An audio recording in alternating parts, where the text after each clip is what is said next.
They look like sausages hanging here. They have a rubbery coating. So here's my battery terminals. For the most part, they're painted in Plasti dip, except for the green one. I couldn't find a green Plasti dip color, and the only other color Plasti dip that I could find was a gray, and I'd rather have either a green or a yellow bright color.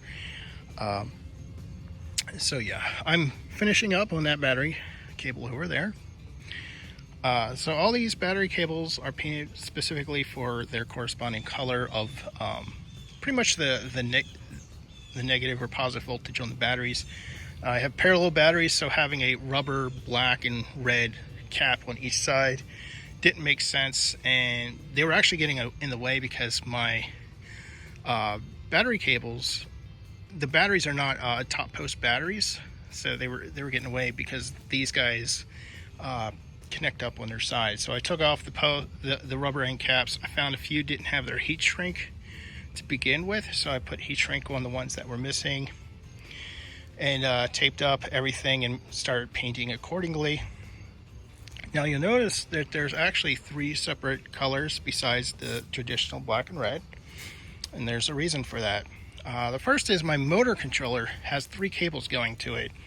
It has the battery positive and the battery negative, which are red and black accordingly. And then it has a motor negative. So I went ahead and picked up some Plasti dip that was white. So I got that for that corresponding terminal. Now the actual motor itself has 4 terminals.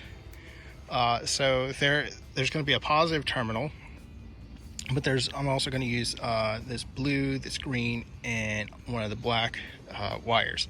Traditionally, that's what I've seen with 4-pole motors, is usually these 4 colors, blue, green, black, and red. So instead of using white for that, I decided to just stay with the black anyway, even though it doesn't really represent negative. It's just the associated color, just stick with what we normally see with these kind of motors. The other thing I'm working on is these battery covers, and I want to kind of brighten up the car on the inside because everybody likes looking at how everything's set up and asking questions.